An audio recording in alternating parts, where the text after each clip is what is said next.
आस्था और प्यार की जीत। मनसुंदर की दास्तान अब सबसे दिलचस्प मोड़ पर आ चुकी थी।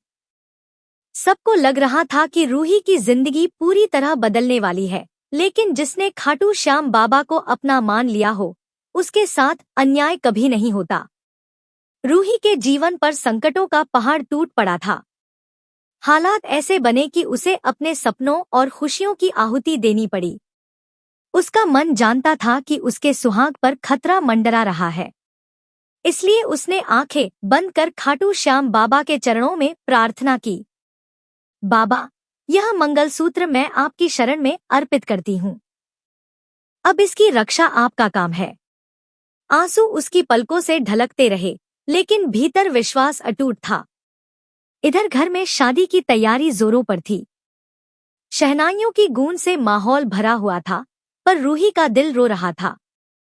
लाल किशोर दूल्हे के वेश में मंडप पर बैठा था।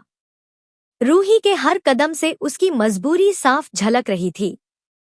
वह जानती थी कि इस शादी को स्वीकार करना आत्मा को जिंदा दफनाने जैसा होगा, लेकिन अगर अपने सुहाग की रक्षा के लिए बलिदान देना पड़े तो वह पीछे नहीं हटेगी। रूही के दिल से एक ही पुकार उठ रही थी, हे श्याम बाबा, अगर मेरी आस्था सच्ची है तो मुझे इस अन्याय से बचा लो। नाहर की यादें लौट आईं। जैसे ही रूही ने मंडप की चौखट पर कदम रखा, दूर कहीं नाहर की आंखें अचानक खुलीं। उसका दिल धड़क उठा। पुरानी यादें लौट आईं। वह क्षण जब रूही ने 7 फेरे लेकर उसका हाथ थामा था, जब उसने वचन दिया था कि सुख दुख में कभी साथ नहीं छोड़ूंगा। नाहर का माथा पसीने से भीग गया।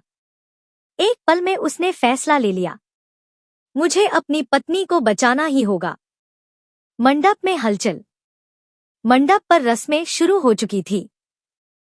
रूही का चेहरा पीला पड़ गया था। तभी अचानक दरवाजे से एक शख्स शेर की तरह अंदर आया।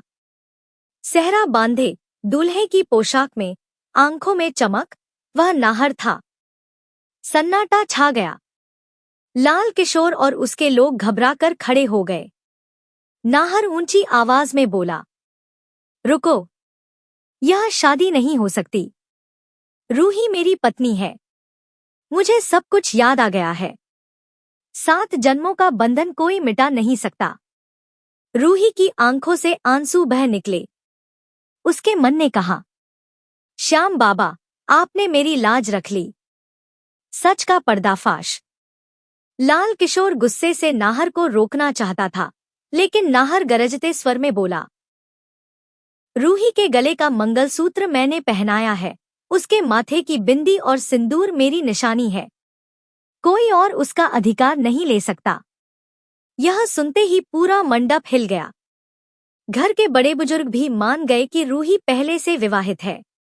लाल किशोर के सारे तर्क और चालें धरी की धरी रह गईं। आस्था की जीत। रूही दौड़कर नाहर के पास पहुंची और भावुक होकर बोली, मैं जानती थी बाबा मुझे कभी अकेला नहीं छोड़ेंगे। आज मेरा मंगलसूत्र फिर आपकी वजह से सुरक्षित है। नाहर ने उसका हाथ थामकर वचन दिया, अब चाहे कैसी भी आंधी आए, मैं तुम्हें कभी अकेला नहीं छोड़ूंगा। गांव के लोग श्याम बाबा की महिमा गाने लगे।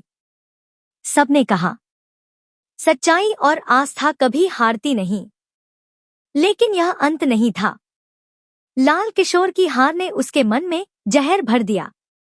उसने ठान लिया कि वह बदला लेकर रहेगा। आने वाले समय में वह नए षड्यंत्र रचेगा।